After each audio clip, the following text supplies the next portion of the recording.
नमस्कार दोस्तों स्वागत है आप सबका अपना YouTube channel PC target batch pi class target batch में आप सबका स्वागत है। आज का जो क्लास होने वाला है साइंस का theory objective class 2 one linear question and answer class 2 होने वाली है। तो वैसे विद्यार्थी जो class one linear question and answer science theory objective का क्लास 1 नहीं देखें वह उसका वीडियो में उसका डिस्क्रिप्शन बॉक्स में उसका लिंक मिल जाएगा। आप वहां जाकर क्लास 1 जो है क्लास 1 आप देख सकते हैं। आज का जो क्लास होने वाली है साइंस थ्योरी ऑब्जेक्टिव क्वेश्चन का क्लास 2 होने वाली है। तो one linear question answer class 2 सभी पर जो कि सभी परीक्षाओं के लिए उपयोगी होगी। तो चलिए क्लास को हम लोग स्टार्ट करते हैं। आप ध्यान से देखिएगा, क्वेश्चन एंड आंसर को हम बारीकी से पढ़ेंगे और उसको समझाएंगे। चलिए वीडियो को लाइक नहीं किए तो फटाफट से लाइक कर देंगे और कमेंट करके और क्वेश्चन पूछे गए का आंसर जवाब आप सब देंगे और वीडियो को अपने दोस्तों को भी शेयर करते रहेंगे। तो पहला नंबर कहता है कि ध्वनि कौन सी तरंग है। तो ध्वनि जो है आपका अनुदैर्ध्य तरंग होती है। ठीक है, आप लोग याद रखेंगे ध्वनि कौन सी तरंग है। तो ध्वनि अनुदैर्ध्य तरंग है। आप सब बता देंगे, कमेंट सेक्शन में बताएंगे ध्वनि को किससे मापा जाता है, ध्वनि किस में मापा जाता है। ध्वनि को मापने वाले यंत्र का नाम बताएंगे। ध्वनि किस में मापा जाता है, किस में मापा जाता है। ठीक है, कमेंट सेक्शन में आपसे बताएंगे ध्वनि किस में मापा जाता है। चलिए नेक्स्ट में देख लेते हैं। दूसरा में कहता है कि झूलने वाली लड़की की बगल में कोई दूसरी लड़की आकर बैठ जाए तो आवर्तकाल पर क्या प्रभाव पड़ेगा। कहता है कि कोई लड़की जो है झूला झूल रही है। ठीक है, झूला कोई लड़की जो है झूला झूल रही है, इस पर ये झूला झूल रही है, इस पर आकर कोई दूसरी लड़की बैठ जाए तो इसके आवर्तकाल जो इसका जो दोलन गति होगा, ये दोलन गति जो होगा इस पर क्या प्रभाव पड़ेगा। तो इस पर आपको पता होना चाहिए कि कोई प्रभाव नहीं पड़ता। ठीक है, कोई प्रभाव नहीं पड़ता है। इस पर क्या होगा, कोई प्रभाव नहीं पड़ेगा। अगर दूसरी लड़की आकर बगल में बैठ जाए तो कोई प्रभाव नहीं पड़ेगा। अगर खड़ा हो जाए, ठीक है, अगर साथ में बैठे और अगर वो खड़ा हो जाते हैं उसी झूला पर तो प्रभाव दोलन काल में पड़ सकता है, आवर्त काल में पड़ सकता है। आवर्त काल आप कहते किसको, तो देखिए अगर ये झोला यहाँ से जो यहाँ गया ये आपका एक आवर्त काल हुआ, फिर यहाँ से यहाँ जो आया आपका दूसरा आवर्त काल हो गया। ठीक है, तो यहाँ से यहाँ जाने के क्रम में जो समय लगती है उसी को हम लोग आवर्त काल कहते हैं। चलिए इसको हम लोग देख लेते हैं। कहता है कि कोई लड़की झूला झूलते खड़ी हो, यदि कोई लड़की झूला झूलते खड़ी हो जाए तो आवर्तकाल पर क्या प्रभाव पड़ता है। इस पर आवर्तकाल घट जाता है। ठीक है, इस पर आवर्तकाल घट जाता है तो यहाँ पे प्रभाव पड़ रहा है।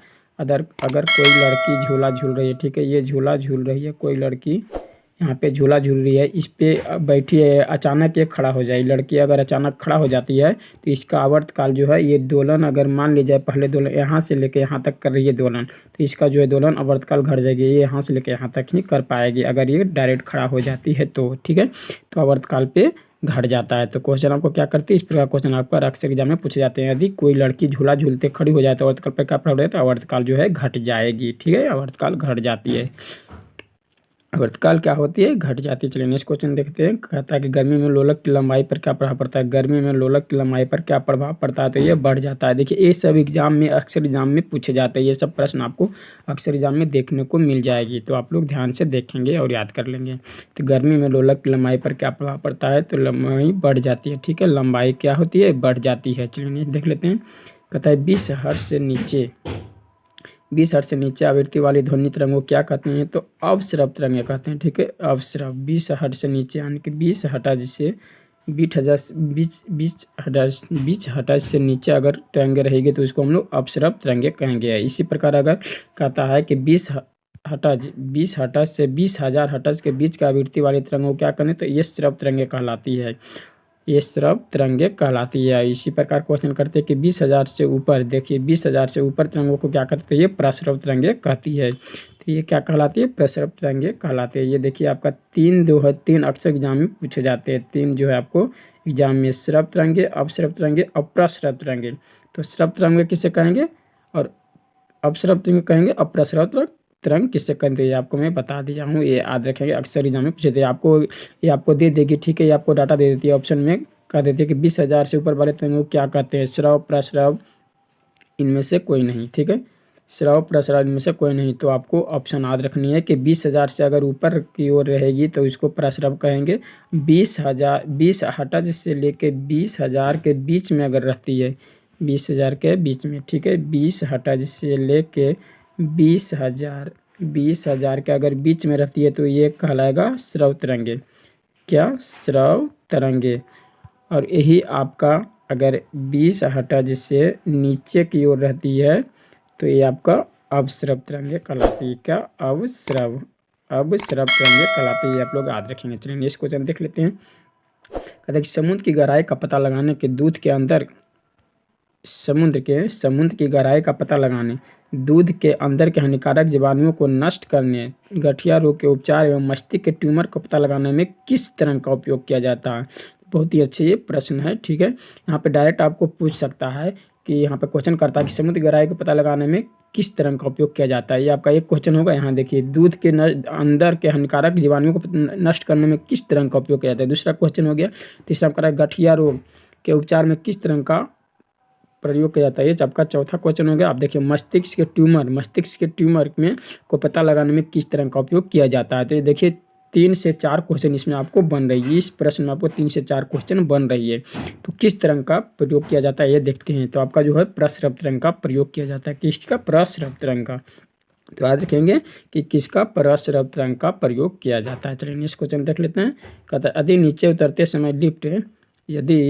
उतरते समय लिफ्ट की डोरी टूट जाए तो वह मुक्त पिंड से गिरती हुई ऐसी स्थिति में लिफ्ट की स्थिति पर क्या प्रभाव पड़ेगा?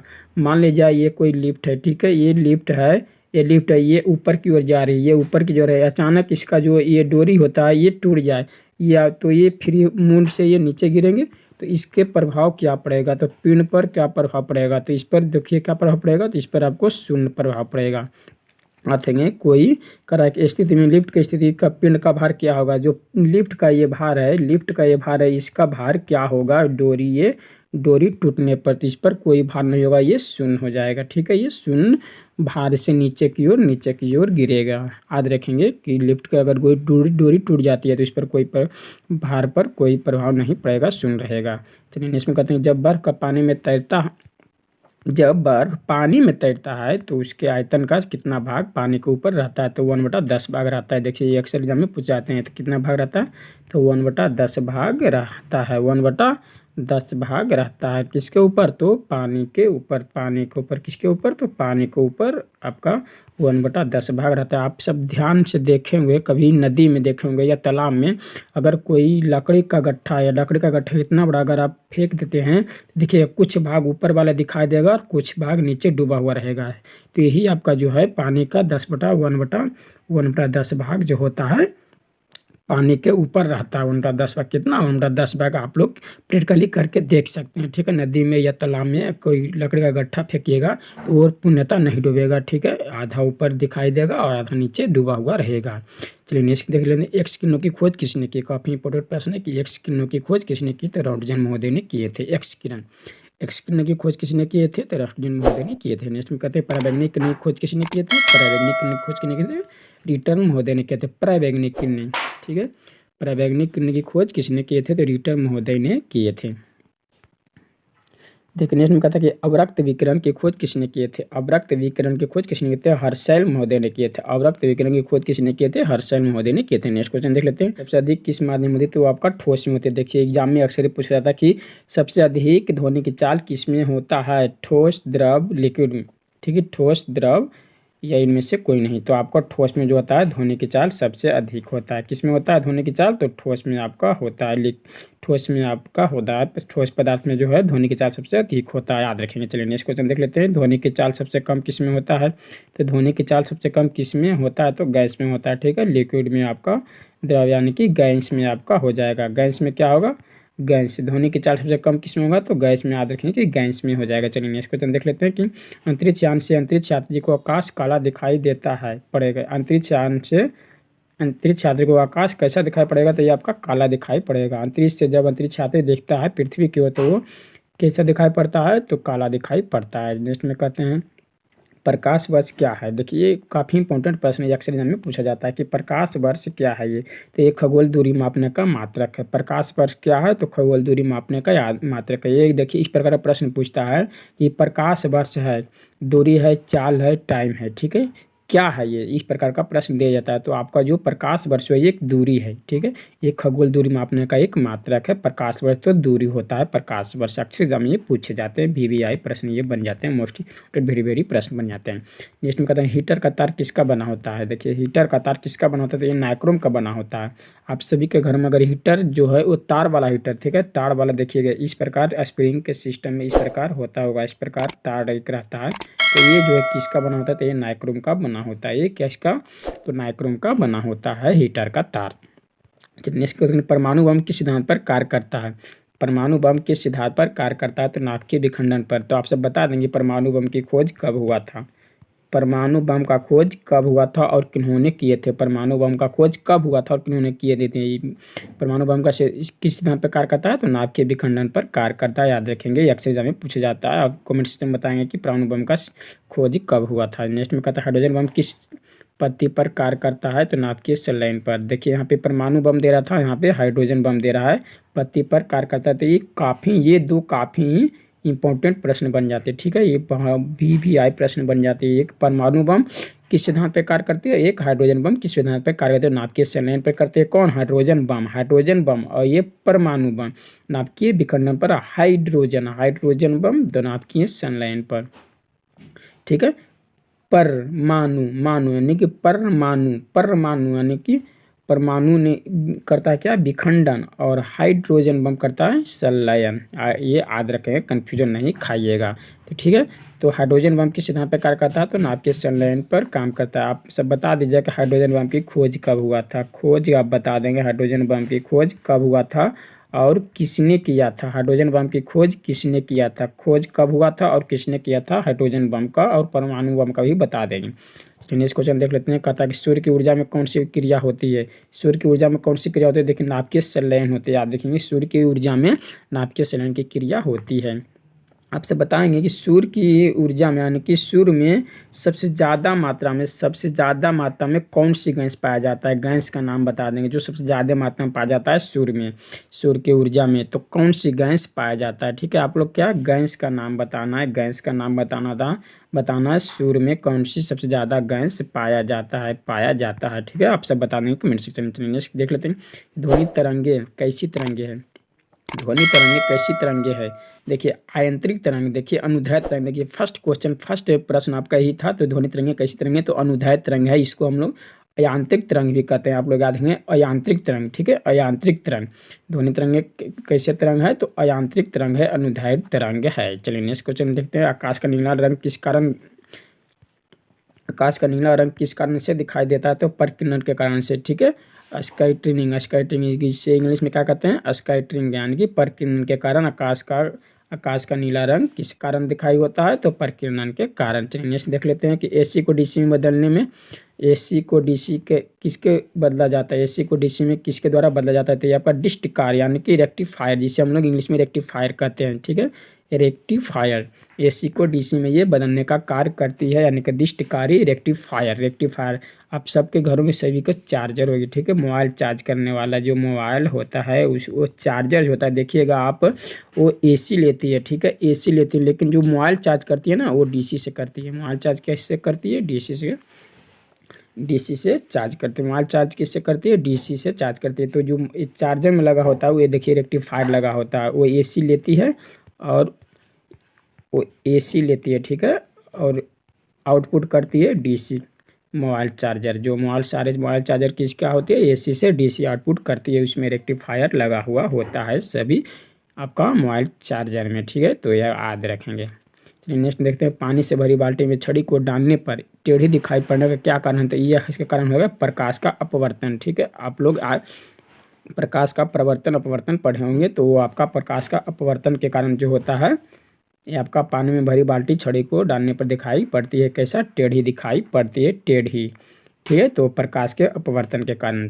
टेप रिकॉर्डर में प्लास्टिक टेप पर देखिए ये क्वेश्चन कराया हुआ क्वेश्चन है, ठीक है, ये क्वेश्चन कराया हुआ है कि टेप रिकॉर्डर पर प्लास्टिक टेप पर किस पदार्थ का लेप रहता है। ये जब मैं सेट कराया हूँ ना, जो सेट नहीं देखें 1 और 2 सेट हो चुका है, सेट 1 सेट 2 हो चुका है, अगर नहीं देखें तो वीडियो के डिस्क्रिप्शन में उसका लिंक मिल जाएगा, वहाँ पर आप जाकर देख लीजिए, वीडियो डिस्क्रिप्शन में उसका लिंक मिल जाएगा, देख लीजिएगा। ये क्वेश्चन आपका कराया हुआ क्वेश्चन है। कि टेप रिकॉर्डर के प्लास्टिक टेप पर किस प्रकार का लेप होता है, तो लौह चुंबकीय पदार्थ का लेप रहता है, लौह चुंबकीय पदार्थ का लेप रहता है टेप रिकॉर्डर के प्लास्टिक टेप पर। ठीक है, चलिए नेक्स्ट क्वेश्चन देख लेते हैं कि जिसे देखिए इंग्लिश में कहते हैं फेरोमैग्नेटिक। अब कहता है मानव निर्मित पदार्थ प्रथम तत्व कौन सा है। बहुत ही ये इंपॉर्टेंट प्रश्न है कि मानव निर्मित प्रथम तत्व कौन सा है, तो ये आपका पोलोनियम, पोलोनियम हो जाता है। मानव निर्मित प्रथम तत्व कौन सा होता है, पोलोनियम हो जाता है। आप लोग पोलोनियम, पोलोनियम का आप लोग संकेत बता देंगे कमेंट सेक्शन में, कमेंट सेक्शन में पोलोनियम का आप लोग संकेत बता देंगे। ठीक है, पोलोनियम का संकेत क्या होता है, पोलोनियम, पोलोनियम का संकेत क्या होता है, तो मानव निर्मित प्रथम तत्व कौन सा है, तो याद रखेंगे मानव निर्मित जो प्रथम तत्व पोलोनियम है। चलिए नेक्स्ट देख लेते हैं कि यूरेनियम का नाभिकीय विखंडन को यूरेनियम के नाभिकीय विखंडन को अंतिम अवस्था में क्या प्राप्त होता है, तो सीसा। देखिए यूरेनियम के नाभिकीय विखंडन, यूरेनियम जो नाभिकीय विखंडन होता है, यूरेनियम जब टूटता है तो अंतिम अवस्था में क्या प्राप्त होता है, तो ये सीसा प्राप्त होता है, सीसा प्राप्त होता है। आप लोग सीसा का संकेत बता देंगे, संकेत बता देंगे आप लोग सीसा का कमेंट सेक्शन में। ठीक है, सीसा का संकेत क्या होता है। चलिए नेक्स्ट क्वेश्चन देख लेते हैं कि बादल किस कारण से हवा में तैरता है। ये बहुत ही इंपॉर्टेंट, ये मस्ट प्रश्न है कि बादल जो है किस कारण, जो है बादल किस कारण हवा में तैरता है, तो ये आपका श्यानता के कारण, वेस्कोसिटी यानी कि वेस्कोसिटी तथा कम घनत्व के कारण, ये दो श्यानता के कारण और कम घनत्व के कारण जो है बादल जो है हवा में तैरती है। हवा में तैरती है किसके कारण, तो श्यानता के कारण तथा कम घनत्व के कारण, यानी कि वेस्कोसिटी के कारण तथा कम घनत्व के कारण, लो डेंसिटी के कारण। ठीक है, कम घनत्व यानी कि लो डेंसिटी के कारण जो है बादल जो है हवा में तैरती है। चलिए नेक्स्ट क्वेश्चन देख लेते हैं। रॉकेट को आगे की ओर बढ़ना, रॉकेट के आगे की ओर बढ़ना किस सिद्धांत पर आधारित है। देखिए ये काफ़ी इंपॉर्टेंट प्रश्न जाती है, अक्सर एग्जाम में पूछी जाती है। डायरेक्ट आपको पूछेगा कि रॉकेट किस सिद्धांत पर कार्य करती है, तो आपको रेखीय संवेगन संरक्षण सिद्धांत पर कार्य करती है। यानी कि रॉकेट को आगे की ओर बढ़ना किस सिद्धांत पर आधारित है, तो ये रेखीय संवेग संरक्षण सिद्धांत पर आधारित है। तो आपको इस प्रकार भी प्रश्न पूछते हैं कि रॉकेट किस सिद्धांत पे कार्य करते हैं, तो आपको रेखीय संवेग पे कार्य करती है, रेखीय संवेग संरक्षण सिद्धांत पे कार्य करती है। आप लोग याद रखेंगे। चलिए नेक्स्ट क्वेश्चन देख लेते हैं। लिफाफे पर गोंद लगा डाक टिकट किस बल के कारण चिपकता है। लिफाफे पर गोंद लगा डाक टिकट, कभी आप लोग भी डाक टिकट यानी कि डाक टिकट चिपकाए होंगे, या फिर कोई पदार्थ को या कोई कागज़ को चिपकाते हैं, तो वह किस कारण से चिपकता है, वह कागज़ जो है किस कारण से चिपकता है। कभी आप लोग गोंद जो है चिपकाए होंगे, कोई पेपर हो या कुछ भी चिपकाए होंगे, तो वह किस कारण से चिपकता है, तो ये आपको असंजन बल के कारण चिपकता है। किसके कारण, तो असंजक बल का, असंजन बल के कारण, यानी कि force of addition, force of addition के कारण। ठीक है, फोर्स ऑफ एडिशन के कारण जो है असंजन बल के कारण जो है चिपकता है क्या, लिफाफे का जो है हम लोग चिपकाते हैं, कोई लिफाफे का कागज़ बंद करते हैं, पैकिंग करके उनने के बाद बंद करते हैं, तो उसका किस कारण, असंजन बल के कारण चिपकता है। चलिए भारत का प्रथम न्यूक्लियर रिसर्च कौन सा है। देखिए भारत का प्रथम न्यूक्लियर रिसर्च रिएक्टर कौन सा है, तो है ये आपका अप्सरा है। भारत का प्रथम न्यूक्लियर रिसर्च रिएक्टर कौन सा है, तो ये आपका अप्सरा है। ठीक है, ये आपका अप्सरा है। चलिए नेक्स्ट देख लेते हैं तो कौन सा है, तो भारत का प्रथम न्यूक्लियर रिसर्च सेंटर कौन सा है, तो आपका अप्सरा है। अप्सरा है क्या है, भारत का प्रथम न्यूक्लियर रिसर्च रिएक्टर कौन सा है, तो आपका अप्सरा है। आप लोग याद रखें, काफ़ी इंपॉर्टेंट ये प्रश्न है, काफ़ी इंपॉर्टेंट ये प्रश्न है। चलिए क्लास के साथ आपसे पहले हाजिर हूँगा आपका 1 लीनियर क्वेश्चन आंसर के साथ और आपको सेट के साथ। तो ऐसे विद्यार्थी जो 1 और 2 सेट नहीं देखे हैं वह वीडियो के डिस्क्रिप्शन में उसका लिंक मिल जाएगा और वहाँ पे जाकर आप सेट 1 और सेट 2 देख लेंगे। चलिए जय हिंद जय भारत।